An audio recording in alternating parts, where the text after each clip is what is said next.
10h06, on va parler évidemment maintenant des indices, des métaux, peut-être du blé, avec vous, Laurent Albi, bonjour. Bonjour Fabrice, bonjour Aziz. Le responsable des Traders Live donc, chez Day by Day. On commence avec le CAC ce matin intéressant, qui est démarré à la baisse, qui a touché les 4600 points avant de rebondir. On est repassé dans le vert, plus 0,8% à 4660.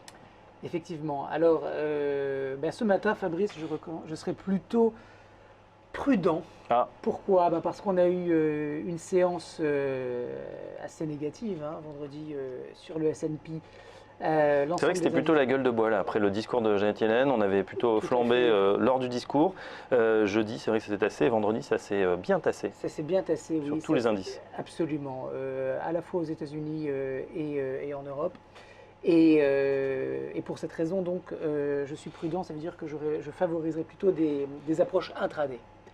On reste dans le petit trading dont vous nous parliez, c'est-à-dire pas de grands mouvements amples, il faut s'attendre à des choses assez serrées. Écoutez, c'est quand même assez compliqué parce qu'on a attendu, annoncé, anticipé ce fameux rallye de Noël qui semble mettre du temps à arriver.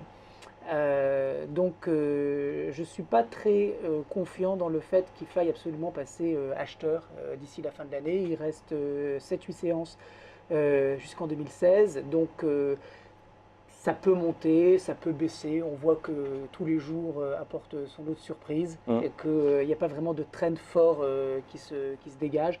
Donc c'est plutôt de l'intraday. Ce matin, comme vous le disiez, on a eu des indices européens qui semblent être pris dans un courant acheteur. On peut essayer d'en profiter. Donc plutôt des achats sur le CAC. Alors si j'arrive à vous montrer quelque chose, ça serait bien, mais je ne le peux pas. Donc, alors on a juste le CAC, un petit bout du CAC ce matin. Bon, ça ne donne pas beaucoup d'indications au niveau technique. On va repasser l'écran peut-être à Aziz qui aura plus de chance. Une question plus générale, Laurent, dans cette période, effectivement, on arrive dans la trêve des confiseurs entre Noël et le Nouvel An. On sait qu'évidemment, il y a moins d'investisseurs qui sont sur le marché, les vacances obligent. Est-ce que du coup, c'est une période plus volatile, moins de liquidité? Est-ce qu'il faut vraiment être actif à ce moment-là? Alors, une période plus volatile, oui et non. Non, parce qu'on a bien évidemment maintenant des opérateurs qui ont fait leur année et il n'y a pas d'urgence à trader. Oui, parce que justement cette absence d'opérateurs peut faire que les marchés peuvent décaler de manière un petit peu brutale, vu qu'il y a un petit peu moins de liquidité. Donc je pense que cette semaine va encore être propice au trading, mais que la semaine prochaine, puisque c'est vraiment de ça dont il s'agit, c'est-à-dire la trêve des confiseurs entre Noël et le jour de l'an, là pour le coup, on pourrait vraiment avoir du trading qui marche au ralenti et je ne recommande pas particulièrement aux investisseurs privés de se positionner sur les marchés la semaine prochaine. Donc je pense qu'on vit un petit peu notre dernière semaine à peu près active sur les marchés jusqu'à jeudi. Et puis la semaine prochaine, ça va être beaucoup plus calme. Ça va être très calme. Alors, ce qu'on peut dire en synthèse, malgré tout, c'est qu'on a donc des indices européens qui rebondissent. Alors, je vais reprendre l'ordinateur. Excusez-nous pour ces petits ces manipulations. Échanges. Voilà, donc voilà, on a à l'écran un CAC qui a trouvé un support local à 4600 points. Pourquoi je parle de support local? Parce que vous le voyez, on n'est pas sur une grosse zone d'achat.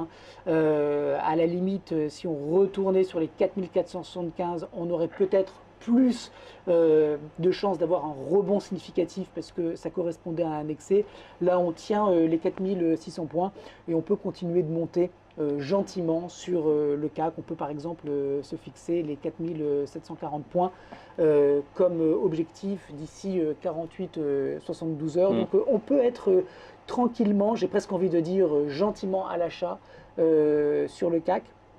Comme sur les autres indices européens, à souligner que si on a envie d'être acheteur, il faut plutôt privilégier le DAX et l'Eurostoxx que le CAC, qui est un petit peu à la traîne en ce moment. Donc plutôt acheteur de DAX pour les 72 prochaines heures, avec donc des objectifs qui sont sur les précédents sommets.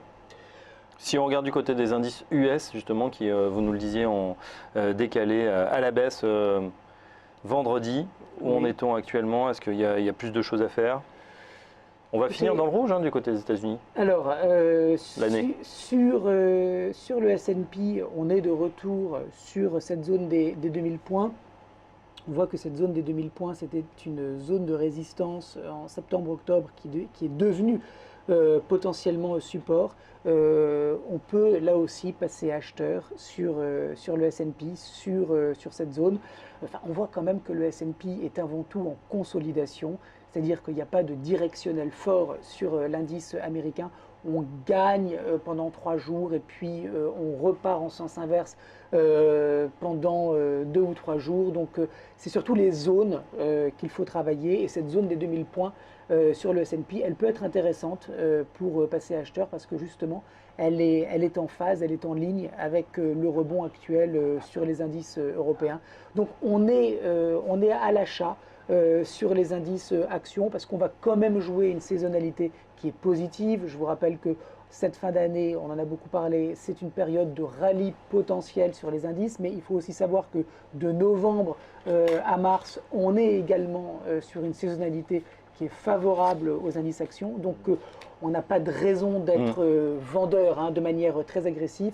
Plutôt à l'achat, c'est très tactique, c'est de l'intraday, essayer de trouver des points intéressants avec des stops serrés, jouer des achats sur repli et accompagner ce qui pourrait être encore, tout n'est pas perdu, un rallye de fin d'année sur les séances qui restent. Aziz, ce rallye de fin d'année, vous y croyez?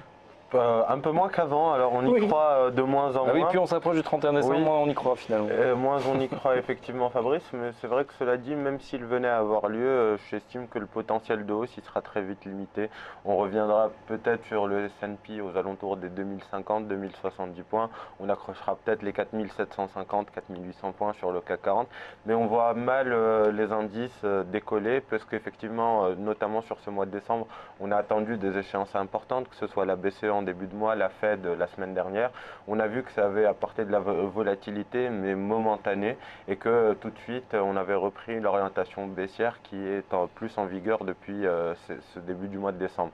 Donc, prudence, je suis assez d'accord avec Laurent quand il dit qu'il faut plutôt favoriser des opérations en intraday parce que pour l'instant on est plutôt en consolidation, que ce soit en Europe ou aux États-Unis. On voit bien que le marché a du mal à aller plus haut, alors on peut essayer de grappiller effectivement quelques points parce qu'on a fortement baissé en décembre et qu'on va avoir une réaction éventuellement sur cette fin de semaine à l'achat. On voit bien que ce matin on tient bien les 4600 points, donc il va falloir observer ces niveaux et donc vraiment traiter en fonction de ces niveaux-là, que ce soit à l'achat ou à la vente.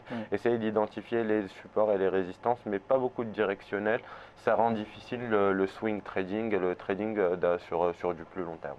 Laurent Albi, hors les indices, est-ce qu'on a du grain à moudre sur d'autres actifs? Alors, on peut effectivement dire un mot sur les métaux. Parce qu'ils ont été particulièrement malmenés ces derniers mois, à l'instar d'ailleurs de toutes les matières premières. Et puis on voit par exemple sur le copper, si je me remets en bougie journalière, regardez. Le cuivre. Oui, le cuivre. On a effectivement un cuivre qui tente de se stabiliser, vous le voyez assez bien à l'écran. On a un trading range latéral qui s'est mis en place. On n'a pas cassé la borne basse de ce trading range latéral. La borne basse, vous le voyez, elle se situe autour des 2,03 $. On a eu une belle journée, assez étonnante d'ailleurs, vendredi sur le copper de hausse. Et on a maintenant un actif qui semble être en mesure de dépasser ce premier niveau de résistance. Premier niveau de résistance à 2,13 $. Alors, donc à surveiller. Voilà, alors un copper qui monte, c'est plutôt positif pour des indices actions, ça va plutôt dans le même sens parce que ce sont deux classes d'actifs qui sont sensibles à l'activité économique et au cycle économique. Autrement dit, un retour de l'appétit pour les actifs risqués est cohérent de voir donc un copper et des actions qui montent ensemble. Alors, je ne suis pas encore vraiment à l'achat parce qu'on est dans un trend baissier, qu'on n'a rien dépassé, mais en tout cas, ce copper, je le surveille parce que s'il devait donner un signal d'achat et un franchissement de résistance, ça renforcerait notre biais modérément bullish, Aziz et moi, sur les actions. Donc voilà, on surveille. Corrélation donc entre le cuivre et les actions? Alors, corrélation. On n'a pas eu la chute quand même qui est sur le graphique. Oui, oui, tout à fait. Alors, la corrélation, elle est dynamique, c'est-à-dire que parfois elle est positive, parfois il n'y en a pas du tout. Mais on peut dire au niveau du raisonnement qu'a priori, on a plutôt envie de voir des actions et un copper qui montent ensemble parce qu'ils réagissent finalement aux mêmes logiques de retour de l'appétit pour le risque. Merci Laurent Albi, le responsable des Traders Live chez Day by Day. On analysera bien sûr la suite, le cuivre, pour voir s'il y a cette corrélation qui s'opère avec les actions. Dans un instant, la suite, elle sera en compagnie d'Aziz Ajli, de la bourse de A à Z. A tout de suite.